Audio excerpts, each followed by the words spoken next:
What's up everybody, it's 2Bricks and I am so excited to be able to bring you guys the, now I can finally say, finished Ghost, Phantom 1 and Phantom 2 and also fun accessories. Those are actually a little bit more accessory stuff to come, but for now this is finished, complete, ready to be translated into instructions until, of course, when I'm making the instructions, as usually happens, I change a few things, a couple of structural things here and there and some aesthetic tweaks. That's usually how it goes, but for now I'm calling the design done with an asterisk, and I'm just so excited to show it to you guys today, show you how everything fits together. The Phantom 2 is completely new here, of course. The little speeder bike is nothing, but it wasn't there before. But the Phantom 2 is where the huge majority of my time went this last week, as well as finishing out all of the underside and little inside and adding a couple of action features here to the Ghost. So really excited to show you guys all of the kind of final progress on this, and then just get started on the instruction making progress ASAP, because I want you guys to be able to build this just as soon as you can. So yeah, let's dive in and take a look at all of the changes that I've made now that this thing is complete. Alright, so starting it out on the bottom slash back side of the ship today, you can see that I have the underside fin complete. I have the paneling under here complete. The engines have the kind of nice segmented look that the actual Ghost has, with these inner rings, and then the larger circles are on the outside indicating the engine glow there. So very happy with that. These panels are held in just using ratcheting hinge joints, so 3 sets of them, one here, one there, and one there, and then those click in this panel, which then kind of folds in and then just tucks up against some plate work underneath here, which is leveled off and just kind of gives it the finished look on the bottom. So really happy with that. The only extra piece I ended up needing to support this was this single transclear brick and transclear plate under there that just ever so slightly supports the back section there, because the center of gravity for the Ghost, if you're looking at it from side on, the center of gravity is around about here.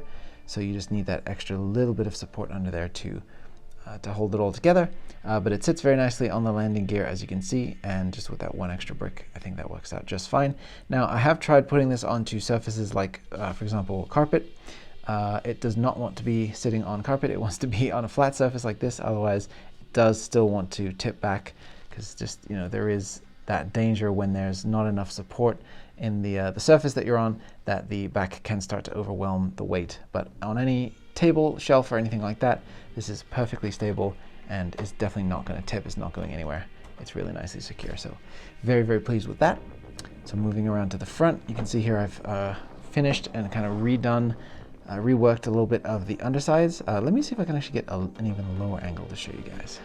All right, that's a little bit better. So now you can see here I've added in some crucial detail while finishing out the underside of this. I actually ended up expanding down this section underneath here a little bit to make it a little bit more proportionally accurate to the rest of the ship.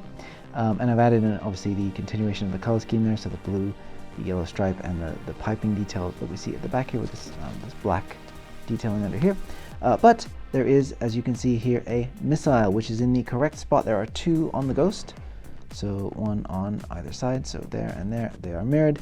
And this little handy button here on the side, when pressed very lightly, will activate the missile. I don't know if you could even see it shoot off on camera. It shoots so quickly. But yeah, the spring-loaded shooters are extremely effective projectiles. And I'll just see if I can pop this one out just with my finger so you can see there. Really easy to activate those and then reload them. So very happy with that. And that actually completes the armament for the Ghost, because previously it had all of the represented cannons and things that the Ghost has, laser cannons and turrets and such, but we did not have any representation for these missile launchers. So that was a key detail that I was very happy to be able to get in there. And once this button, even when the button is exposed, when it's the missile is loaded in, it kind of sticks out a little bit like that. It's very unintrusive, especially with the white cap there. You really don't notice it from most angles. And then once it's depressed like that, it's virtually invisible. It just looks like greebling. So I think a really nicely integrated play feature there that is also an added bit of accuracy. So really happy with that. Okay, and while I have the camera down low, I just wanted to give you guys a little bit of a look here at the underside, just a little bit more from the back here. So the fin is looking nice and thin. It's got that single brick of thickness all the way through, which I'm really happy with, and with just the addition of a couple of plates worth of thickness to bolster it from the sides. It's very, very well secured in here. There's Technic that's holding it in, that has been kind of plated over. You can see kind of towards the back there. And then also I'm using those double-sided, the bricks with the studs on both sides to clamp in the plate work onto the sides to give it that nice shape there that you see with the wedge plates. And I think it just worked out really, really well, and it gives it a really unique kind of flair to the shape of this, where it's unlike most Ghost models which adapt the version that has the big cutout section in it. Mine is the one that runs right the way through, and I really like that line, that continuous line from the center of the ship to the back of the engines there. So the plate work really worked out well, and I'm very, very pleased with that. And you can see inside of here there is the continuation once again of the blue and the yellow where it is supposed to be, just on the underside of these plates in here. But there is a little bit of gapping, so I was unable to fill just in the backs here these couple of areas right on the inside there where there's you can see through. If you were to look at this from the underside, you would see a little bit of exposed stuff there, and I do want to figure out something to plug those gaps. So when I remove all of this to start making the instructions, I'll figure something out a sub-assembly or something to tuck away in there to just fill in those gaps a little bit. But yeah, other than that, I'm very, very happy with the overall look of the back, the fins, the engines, the underside plating, all of that. I think it works out absolutely great. And I actually did not have this section covered over last time either. Let me just adjust the position here slightly. So yeah, these plates are also new, and the way that they're added in, they're actually hinged from the top, pinched in place, and they're holding these bottom plates here in place as well. So they're kind of resting on top of these. And then there's a brick on the inside that is pinning this and preventing it from going anywhere. So all of this kind of holds each part of it holds itself and the other parts together and keeps them locked in place. So this is now secure. It does have obviously this little wiggle room here to move just ever so slightly, but it can't go any further than that because of the bricks on the inside that are preventing it. So yeah, that'll be a really interesting challenge as far as the order of building, to be able to make sure that that's an easy part to follow, where everyone can get everything inserted in the right way, in the right order, and not have to struggle to install it like I did, because this was a real pain for me to install these for sure. But yeah, it worked out really well, and the engineering and how everything kind of holds itself in here worked out great. Okay, so I'll give you guys a look at the very, very minor changes that I made to the interior here. So take off the front lid. So you can see here, finally got Zeb out of the gunner's station there and placed him in the cockpit, just because I wanted to test that he would actually fit, which he does. And also I just felt bad that he was just tucked up in there the whole time. So the gunner turret is now currently unoccupied. And then I just set up a little scene in here with Ahsoka showing Chopper some of her lightsabers and her skills that she's picked up over the years. So Chopper and Ahsoka can just be removed here, so you can see that I've went ahead and plated over the hallway here, which is something that I was considering doing last time, or I guess mainly tiled over, removed most of the studs, so characters can be more easily posed at different angles, and it also just is a little bit more aesthetically pleasing with the pattern there rather than having just full studs. So if I go ahead and remove this, I added a very tiny little detail, which is something that's kind of important to the show, way down in here. So this little control console here is where Zeb would stand. Usually it's Zeb, to basically operate the grappling magnetic containment thing on the bottom of the ship, which so when the Ghost is thieving cargo from other ships and things in space, they will use that little grappler to basically suction all the cargo to the bottom of the ship and make their getaway. So I wanted to add that because it's something that's seen in the show a few times. It's kind of a retractable thing, and I just felt like it was, you know, a cool little addition, just a few extra pieces. And again, if it's something that you don't want to see in motion there or in action, you can just remove it because it is just attached in there with a single stud. Really nice and easy. But yeah, I can never get enough of looking down and seeing all the different levels of depth to this, and then especially opening the bay doors as well, just going right the way down through the bottom of the ship. Just very, very satisfying there. It's a really good looking cutaway, I think. So yeah, let's see what else I've changed on the Ghost. Okay, so not a change, but this is all still filled in just with the kind of standard white here. That is the this is the underside of the ship. I wanted to ask you guys, what would you like to see this space used for? Because I've still yet to come up with a really good functional use for it. I mean, it's not really an accessible area within the ship itself. So do you think, for the sake of reducing the cost of building the model any way that we can, just leaving this blank as a non kind of accessible interior space that's just meant to be kind of not really thought about or looked at? Or do you think it should become some kind of additional cargo space, a weapon storage, or anything like that? Any suggestions that you guys think would be cool, whether it's piping and extra wiring detail and things like that to kind of simulate the innards of the ship, or really anything that you to see here. I would love to hear your suggestions. Doesn't necessarily mean that I'm going to implement whatever you guys say, but it is really nice to hear what folks think about certain things like that. And that's an area where I think, yeah, there's some room there for some input, because this model is going to be made available to you guys for purchase for you guys. So I want to make sure that it's the best that it can be for all of you to get. So yeah, let me know. I'm really looking forward to seeing that. And then yeah, nothing really has changed back here, so it's still the same interior spaces that I had last time. The only thing that's really changed here is that I slightly modified the shapes of these. They're a bit narrower now than they were. There was previously, instead of a 1x8 plate in here, there was a modified 1x8 plate with the railing on the side. That actually was interfering with the Phantom 2 being able to dock, so I just switched that out for regular 1x8 plate, and it works much better. So let me go ahead and show you guys the Phantom 2 docked in place, and then we'll go ahead and take a look at that on its own, because it is very cool and I'm super excited to show it to you guys. Okay, so currently we have the Phantom 1 installed, and man, what a great look with the different yellow engines coming from the back of the Phantom and the Ghost as well here. I just absolutely love this look. But yeah, so this is just something that you can remove as before, and then the Phantom 2 comes in and just sits right on top. So these little sections off to the side that were previously kind of coming up to the edge of the wings, they just kind of are what the Phantom 2's wings rest on top of, because it's a much larger ship. And the same little catches that I have in here that were used to hold the Phantom 1 in place, you just put your finger in here and you just pop them up one single ratchet, and then that keeps everything in place. So you can see here from the side, let me just adjust my camera, sorry. You can see here from the side that, as in the show, the Phantom 2 kind of hugs over the top of the Ghost, as opposed to the Phantom 1 where the Ghost comes over top of it, and the wing just kind of sits nicely on top of here and gives it that iconic kind of shark fin look that I love so much. And by design in the show and in this model, the Phantom 2 has to go in back end first only, but it's very convenient because the boarding ramp on the inside of this would open up into this interior space, which is hollow here, and then there's a door on the inside of this, so you can actually imagine a fully functioning airlock in here.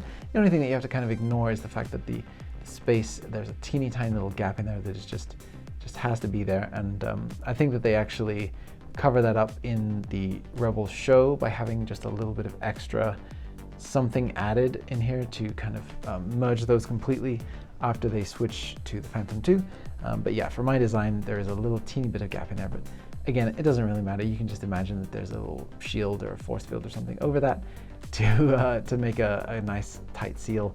But yeah, then the two doors would just open into one another, and then the crew members could pass right on into the ship. So it functions absolutely great. So let me take this off and show you guys the Phantom 2 in all its glory by itself. Alright, so first of all, I wanted to give you guys a little bit of a look at the size comparison between the two. I believe that these are accurately scaled to one another. I actually didn't realize just quite how beefy the Phantom 2 is. It's not sitting on its landing gear right now either, so it should be a little bit taller than what you see right here. But yeah, compared to the original Phantom, this thing just is kind of dwarfing it, really. But yeah, I guess that makes sense. In the show, it did feel like this was a sleeker craft, and this was more of a shuttle type. So, that kind of makes sense there. The design for this took absolutely forever. The design for the Phantom 1, once I cracked the overall kind of shape that I wanted to get, finessing everything down to fit into the Ghost wasn't that much of a challenge, and figuring out how I was going to actually get minifigures to fit in here was a little bit of a challenge, but relatively fast.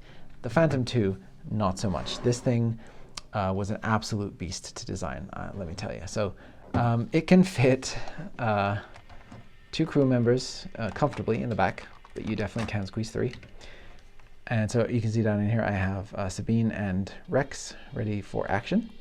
It has a opening ramp here at the back with minifigures having to sneak out sideways because their arms won't fit through the 2 wide door, but the door is there and the indication for a 4 wide door is there. So I feel like when it's closed up, it's fine.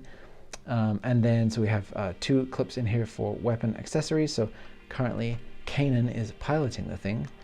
So you can actually peel off the cockpit piece very, very easily there. And I've used the cockpit that came in the Last Jedi Skim Speeder set, which is an absolutely beautiful cockpit piece. And if it just didn't have this central bar, it would actually be the actual perfect print to represent this windshield. But I'm willing to live with that. I think this is a really cool print. Obviously, the unprinted versions are a lot cheaper, a lot more common, and you can just replace it with that. But yeah, the cockpit comes off. You can see your Kanan in there. He's got a double display screen. He sits down in there nice and deep, but he can still, well, pardon the expression, he can still see out of the windshield from the front view there, and so can any other normal-sized minifigure that is sitting down in there. So they have some space in here where there's a door indicated that would grant you access up to the front cabin. And you can see down in here also I have stored Chopper's body, because Chopper only is just a head sitting on this droid socket right here. And so I decided to create a little area in the back, and you can actually remove this part as well. It's just held on with a single stud. And I created an area back there that just stores Chopper's body when it's not in action, because you know you don't want to lose that precious half of your minifig, because these old Chopper figures are expensive. So so there's all the parts that can kind of open up along the main body there. And yeah, I mean, I think for the amount of stuff and bulk on the body of this, I was able to get a really good amount of usable interior space on this. So just removing the accessories real quick so you can get a proper look at the interior, and then also pull out the figures. So once again, these older figures do tend to leave some stuff behind. So there you can see Sabine lost her legs, and let's see about Rex here. My Rex is on the verge of losing one of his hands due to a badly cracked arm. So I have to be extremely careful and gingerly with him because, again, expensive figure. But yeah, so you can see down in here now, we have the yellow marking on the floor, which is just designed to give that little extra bit of yellow under there. I just think that looks cool. And it kind of gives like a caution look, like, hey, this is where the back door is, so watch out.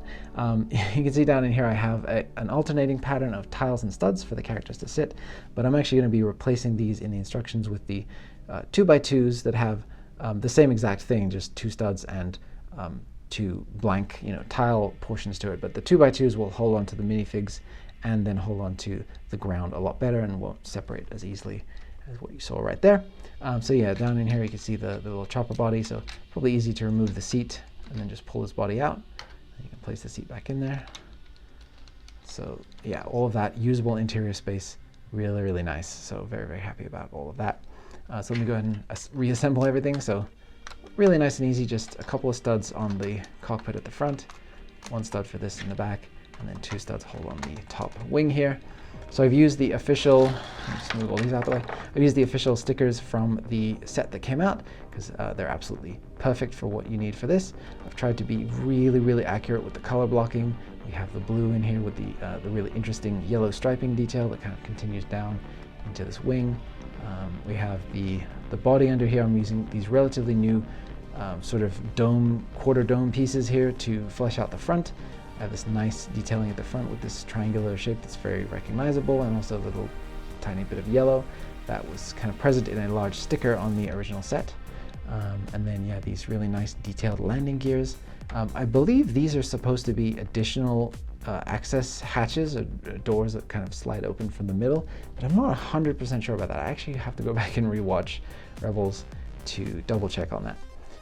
Then we have these 2 side-mounted cannons. Now in the show, they come out of little hatches under here that just open kind of like Millennium Falcon style, and then the guns drop out.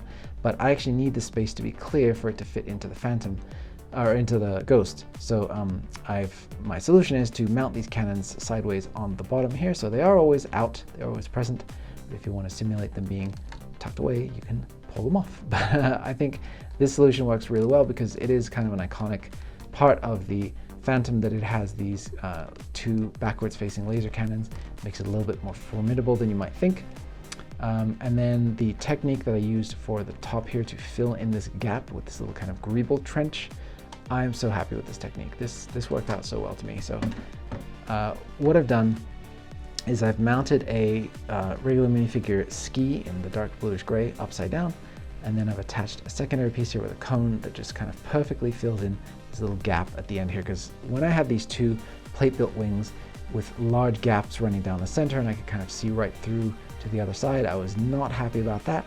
I wanted it to feel a lot more solid, a lot more complete. So I can actually rip off one of these wings to show you how I achieved that, because I'm just really proud of the technique that I used. So down in here you can see this, this little arm that is at an angle mounted to a clip that is on a jumper. And then we have, at the end here, we have this little square panel piece that's on a clip. So that just clips right in to fill in that end gap. And then we have, again here, the bar assembly with the clip holding in this cone. And the ski just has the exact right space. You can see there's a little bit of a cutout on the wing that accommodates this little part of the ski, and it just fits in there so perfectly, and it fills the gap exactly. So very, very, very happy with that. And I think, you know, I was just looking at the trailer again for Ahsoka. We see the Phantom 2 in that, and they actually do have this little greebly trench down here in the dark grayish color, which is a little different to how it is on the show. So I kind of paid attention to the new kind of updated version of the Phantom 2, and I think that it just looks awesome. I even included like a little light here, which would be above the boarding ramp, which you see in the show. So a little indication of that in there, so the characters can be illuminated as they enter into the ship. And of course you can see here the engine details and stuff right back here. Very nice and simple, rectangular kind of engine glow kind of outlets there. So yeah, really, really happy with this whole thing. And then of course the last thing that we have is the landing gear. So that can fold out, and I'm using these Star-Lord pistol pieces for the end, the kind of feet of the landing gear, because it's absolutely the perfect piece for it. It enables it to tuck away very nice and tightly, so it doesn't interfere with the ship being able to go into the Ghost. And then you just fold out each one of these like so, and then it just stands on the gear very happily like that. So it is elevated off the ground, and I think the look with that kind of those claw feet that this this thing has, it almost looks like one of those old fancy bathtubs with the kind of claw feet on it, you know. But I think this just looks absolutely perfect. So I am so thrilled, and it really was worth all the time that I spent on this thing to be able to get the design to feel just right. And I think it does feel just right. So hopefully you guys agree and you get a kick out of this design, because this is kind of the final piece of the puzzle where the Ghost is concerned. So at least the final big piece. All right, and the very last thing I wanted to show you guys today as far as new additions is Sabine's Mandalorian speederbike. So you can see here Sabine has her blue hair on this particular version, and you have these front panels or pedal type details that move up and down. I'm not sure if they actually are supposed to be brakes or accelerators or controls or what they are, but they do move independently in the show. So I created that ability here. It's obviously got the nice color scheme that you know, Sabine loves to paint everything up. It's got a simple little detailing in here for the handlebars, and then the accurately shaped back section here with the slope that kind of comes up to a point, and this rounded detail in here. Not really sure what that is, but it's a really simple, small build. But it was something that I thought would be really nice to add, because I did mention previously that there is a lot of side storage space in the Ghost where something like speeder bikes could be stored, and I'm going to actually be also doing Kanan speeder bike as well. And what I'll probably end up doing for those is just do let's build videos where I just give you guys free instructions for these, kind of like I did with the Fondor, and then you guys will just be able to build these out of, you know, maybe spares that you have, or just order the parts for just these if you want to add them to your Ghost. So yeah, I'm going to make a little official sort of rack to store these both once I have the second one in the side of the Ghost. So very, very happy with that. And then that'll be on the opposite side of where the puffer pig is currently stored in the Ghost. So really fun. But yeah, this is just like a very recognizable Rebels thing, and I just thought it was a worthy addition to add to the ship. So There you go. All right, you guys, so there is the completed Ghost project, minus the little bits of additional content that I will be making for this. I will probably do update videos, one more at least, for when the instructions are done, to show you guys any of the changes that I may have made and any additional builds that I have completed at that time, so look out for that. But until then, this is pretty much going to be it for the Ghost. Thank you guys so much for following me on this journey. As a huge Rebels fan from day one, this has been a dream project that's been in the works for so long, and I'm just absolutely thrilled to finally have it in existence here in my hands, in my Lego room. I can put it wherever I want and look at it, and it just fills me with joy. So hopefully that's done a little bit of that for you guys as well. And yeah, when this is complete, let me know if you guys are planning on building one yourself, if this looks too crazy or daunting or scary to you, or if you're actually going to attempt it. I really hope that a lot of you do, because I think that this is something that, again, if you're a Rebels fan, will absolutely bring some happiness into your life. And you know, I think that in terms of being a UCS model and not being like too insane in terms of the price, I do see this coming in probably around about the same price as my Ultimate Collector's Falcon will be once it's finally available. The instructions for that are being done as we speak. I think it's probably going to be around a $650, $700 kind of commitment if you're going to get everything in it. But that's just an absolute guess at this point. Only just kind of going off of the amount of fairly large and substantial pieces that there are in here, and the kind of amount of overall heft that there is to the whole thing. But you know, if you want to start with a Phantom 2, build your way up to the actual Ghost, of course you are able to do so. And that'll be something that, you know, be up to individuals to decide how they're going to go about getting this. But there will be a display stand, and this is going to be something that I think will display very, very well next to other UCS type models in your home and part of your collection. So I very, very much look forward to getting that out to you guys as soon as I can. So thank you very much again for following along. Like I said, liking, subscribing, share the series with a friend if you have a friend who's into Rebels and into Lego and might be interested in seeing just the design process of this absolute beast of a project. And I'm going to keep going because I have so many more projects to bring to you guys, so many more models to build, and I will be taking this actually along with all of my, or most of my Ultimate playset scale models and my Microfleet and my Hogwarts display. I will be taking this to Brickfest Live Pasadena this year, which is at the end of July in Pasadena, California. If you guys are going to be there, make sure you stop by and say hi. I will have lots of 2Bricks insignia and things so you guys can spot me. I really look forward to hopefully meeting some of you guys at the convention. That'll be super fun. So yeah, that's going to do it for this video and for this series. And again, thank you guys so much for watching. I'll see you in the next video, and may the Force be with you.